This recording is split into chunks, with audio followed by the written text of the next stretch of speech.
দক্ষিণ এশিয়ায় আবারও উত্তপ্ত হয়ে উঠেছে দুই পারমাণবিক শক্তিধর প্রতিবেশীর সম্পর্ক।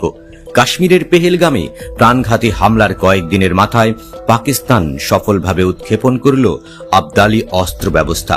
এটি একটি ভূমি থেকে ভূমিতে নিক্ষেপণযোগ্য ক্ষেপণাস্ত্র, যার পাল্লা 450 কিলোমিটার। শনিবার পাকিস্তানের সেনাবাহিনী জানায়, এই উৎক্ষেপণ ছিল মূলত সেনাবাহিনীর যুদ্ধ প্রস্তুতি যাচাই এবং উৎক্ষেপণটির উন্নত নেভিগেশন প্রযুক্তি ও গতিশীলতা পরীক্ষার অংশ। তবে যে সময়ে এই মহড়া চালানো হলো তাতে একে এখন শুধু প্রযুক্তিগত পরীক্ষা নয়, বরং এক ধরনের কৌশলগত বার্তা বলেই দেখা হচ্ছে।